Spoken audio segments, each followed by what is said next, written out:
All right, you beautiful bastards, welcome back to the deep dive. Today, we're going to be wading into some seriously deep shit. We're talking quantum computers. That sci-fi bullshit that sounds like it was ripped straight from Rick and Morty. Most people don't think it's a load of crap.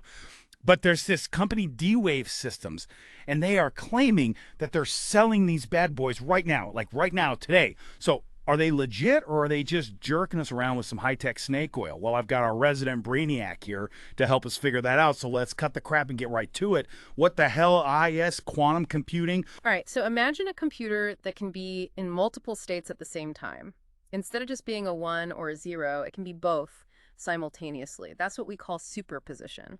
Now add to that entanglement, where you've got two of these particles linked together no matter how far apart they are. They're like a pair of dice that always roll the same number. Even if you send one to Mars and the other stays here on Earth. It's freaky shit, man. And that's what these quantum computers are trying to exploit. It lets them tackle problems that would take regular computers, even supercomputers, longer than the universe has existed to solve. Hold up, are we talking about computers that can predict the goddamn lottery? Is this how I finally tell my boss to shove it and retire early? Not exactly. See, D-Wave is using something called quantum annealing. It's different from those universal quantum computers everyone's trying to build.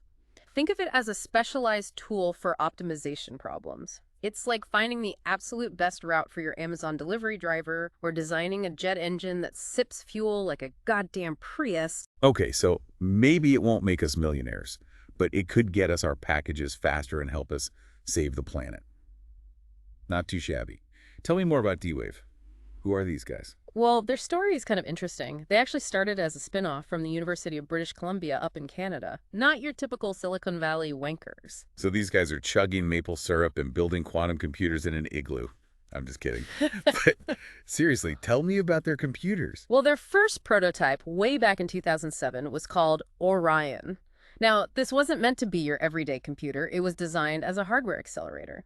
They were taking aim at these insanely complex problems called NP-complete, which are basically the Mount Everest of computing problems. They're so difficult, even with all the computing power in the world, they take forever to solve perfectly. Dude, my brain feels NP complete after trying to wrap my head around all this. I hear ya. Anyway, they've come a long way since Orion. They've got a whole lineup of computers they've released. The D-Wave 1, 2, 2X Advantage, and now the Advantage 2. And the number of qubits in these things, think of them as the building blocks of quantum computers, has been exploding like a goddamn supernova. So it's a quantum dick measuring contest. You could say that. They've even managed to reel in some big-time clients. Lockheed Martin bought one, and Google, NASA, and the USRA teamed up and snagged one for themselves. Wait, Google's involved? Those guys are usually all over the newest tech, like flies on shit.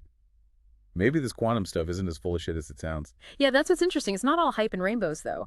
There's been a lot of debate in the scientific community about whether D-Wave's machines are actually faster than regular computers. Some researchers haven't seen the speed improvements they were hoping for. So are these quantum speed-ups like Bigfoot then? Everyone talks about them, but nobody's got any goddamn proof. It's complicated, man. Quantum computing is still in its diaper phase. We're essentially trying to wrangle the universe's weirdest laws and make them do our bidding. That's going to take some time. Plus, D-Wave's approach is just one way of doing things. There are other avenues people are exploring. Yeah, it's mind-boggling. Let's start with medicine. Imagine being able to design drugs with pinpoint accuracy. Hitting those pesky diseases right where it hurts, at the molecular level. No more of this carpet bombing bullshit with medication, just targeted therapies that actually work. So you're telling me I could finally ditch these goddamn allergy meds? And stop feeling like a zombie all the time? I'm listening. Exactly. And it goes even deeper. We could use quantum simulations to unravel those super complex biological processes that have been baffling scientists for years. It could lead to breakthroughs in gene editing and personalized medicine. Treatments tailored just for you. So we're talking about curing shit like cancer, Alzheimer's, maybe even finally figuring out how to regrow hair. Hey, I'm not making any promises, but the potential is definitely there. But it's not just about fixing our squishy human bodies. Quantum computing could also revolutionize the way we design and build things. Think materials with properties we've never even dreamed of. Lighter, stronger, able to conduct electricity with practically zero resistance. Okay, so now we're talking about shit straight out of a sci-fi movie. Self-healing, concrete, room temperature superconductors. Maybe even that vibranium stuff they have in Wakanda. We might not be there just yet. But the possibilities are pretty damn exciting. Think about it. New energy sources, solar panels that actually make economic sense, hell, even entirely new forms of computing. The sky's the limit. All right, now you've got me hooked. What about AI? That's a topic that both fascinates and terrifies the shit out of me. Everyone's worried about robots taking over the world, but what if they were quantum-powered robots? That's some next-level shit right there. Quantum computing could definitely accelerate the development of AI in ways we can barely comprehend. We could create AIs capable of tackling problems that would choke a supercomputer. Imagine AIs analyzing huge data sets, spotting patterns that humans would miss, making predictions with crazy accuracy. Are you saying they could predict the stock market? Tell us how to fix climate change. And maybe even write a better podcast script than me. Now I'm starting to get a little pissed off. Don't worry, you're still irreplaceable, for now at least. But you're right, the possibilities are mind-blowing. We could use quantum-powered AI to model climate change with a level of detail we've never seen before, make financial forecasts that are actually worth a damn, and even gain new insights into human behavior and social trends. Okay, so if these D-Wave guys are the real deal, they could potentially change the world. But you mentioned earlier that there's some controversy surrounding their claims. Let's dig into that a bit. What are the skeptics saying? Right. Some researchers argue that D-Wave hasn't definitively proven their machines can solve problems significantly faster than traditional algorithms running on powerful classical computers. In other words, they haven't shown that quantum speed-up everyone's hoping for. So it's like they're claiming to have a Ferrari, but all they've shown us is a souped-up Honda Civic. That's a pretty good analogy. Look, proving quantum speed-up is incredibly challenging. It's not just about building a quantum computer. You also need to develop algorithms that can take full advantage of the strangeness of quantum mechanics. Remember, it's like we're trying to speak a language the universe has never spoken before. It's going to take time to get it right. All right, that makes sense. It's like expecting a caveman to figure out how to use an iPhone. It's just too much of a leap in technology. But let's get back to those high-profile clients you mentioned earlier. Who is actually shelling out the big bucks for these D-Wave machines? Well, you mentioned Google. They've been collaborating with NASA and the University's Space Research Association at the Quantum Artificial Intelligence Lab since 2013. They're using a D-Wave 2 to explore how quantum computing can turbocharge machine learning. So they're basically trying to create a Skynet situation, but with a Canadian twist? That's kind of terrifying. Maybe. But they're also tackling some less ominous problems. Google has been pretty open about their interest in using quantum computers to develop better algorithms for things like search and image recognition. They're also interested in using them to improve the accuracy of their machine learning models, which could lead to breakthroughs in areas like natural language processing and self-driving cars. Okay, Google makes sense. They're always looking for an edge. But what about that other client you mentioned, Lockheed Martin? What are those defense industry guys up to? Yeah, Lockheed Martin was actually one of the first to jump on board the D-Wave train. They bought a D-Wave 1 back in 2011. They haven't been super transparent about what they're using it for, but you can bet it's some pretty high-level stuff. They've hinted at using it for things like radar system optimization, aircraft design, and even code breaking. Sounds like some serious cloak and dagger shit. Are they building a quantum death ray or something? It's definitely possible. Quantum computers could be used to break the encryption we use to secure our data, which would have huge implications for national security and cyber warfare. But they could also be used to develop new types of radar systems that can see through stealth technology, or design aircraft that are more fuel efficient and maneuverable. This is some seriously heavy stuff. I'm starting to feel like I need a drink after all this talk about quantum computers and the fate of the world. I hear you. It's a lot to process. But before we take a break, let's take a step back and consider what this all means for the average person. We've talked about the potential of quantum computers to revolutionize fields like medicine, material science, and AI. But what does that actually look like in the real world? How will these advancements affect our everyday lives? Yeah, that's a good point. It's easy to get lost in all the technical details and forget about the big picture.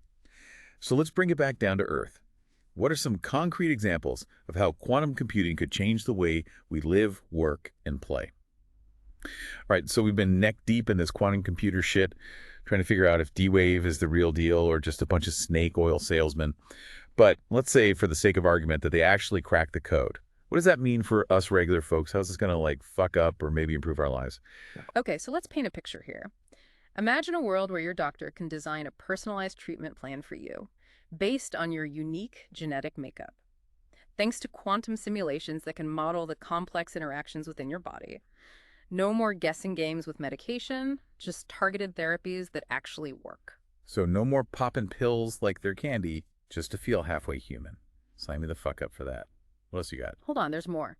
Think about materials that are stronger than steel but lighter than a feather. We could build skyscrapers that touch the clouds, airplanes that sip fuel like a hummingbird, and cars that are practically indestructible, and that's just scratching the surface. We could develop new types of batteries that charge in seconds and last for weeks, solar panels that can generate enough energy to power entire cities, and even super efficient water filtration systems that could solve the global water crisis. Damn, now we're talking. We could finally ditch those clunky-ass Teslas and fly around in solar-powered spaceships while sipping margaritas made with crystal clear water. This is starting to sound like a pretty sweet deal. But let's not forget about the dark side. What about the downsides of all this quantum craziness? You're right, there are definitely risks to consider. We've already talked about the potential for quantum computers to break encryption, which could have huge implications for privacy and security. Imagine a world where hackers can access your bank accounts, your medical records, even your deepest, darkest secrets. That's some seriously fucked up shit. Yeah, that's not exactly a comforting thought. So we could end up living in a world where our lives are run by algorithms and we have zero privacy. Sounds like a recipe for a dystopian nightmare. But let's not get too doom and gloom here. What about the potential benefits for things like entertainment and leisure? Could quantum computers make our lives more fun? Absolutely. Imagine video games that are so realistic you can practically feel the wind on your face and smell the gunpowder in the air. Or virtual reality experiences that are so immersive you can travel to distant planets and interact with alien life forms without ever leaving your living room. Quantum computers could also revolutionize the music industry, allowing artists to create sounds and compositions that are literally impossible to achieve with traditional instruments. Okay, now you're speaking my language. Yeah. Virtual reality vacations, hyper-realistic video games, and mind-blowing music. That's the future I want to live in. But let's get real for a second. How long is it going to be before this shit actually becomes a reality? Are we talking years, decades, or centuries? That's the million-dollar question. It's tough to say for sure, but most experts agree that we're still at least a decade or two away from seeing widespread commercial applications of quantum computing. There's still a lot of technical hurdles to overcome, and the costs need to come down significantly before these machines become accessible to the average person. But the progress we've seen in recent years has been pretty remarkable, so who knows? Maybe we'll be surprised by how quickly things move forward. Well, there you have it, folks. A crash course in quantum computing and a glimpse into the mind-blowing, potentially terrifying, and undeniably fascinating future that awaits us. We started this deep dive wondering if D-Wave was the real deal or just a bunch of hype. Honestly, I'm still not sure. But one thing is clear. This quantum shit is going to change the world as we know it. So buckle up, Buttercups, because it's going to be a wild ride. And as always, thanks for tuning in to the deep dive. We'll catch you on the next episode where we'll be exploring another mind-bending topic that's sure to keep you on the edge of your seat. Until then, stay curious, stay skeptical, and don't be afraid to ask the big questions.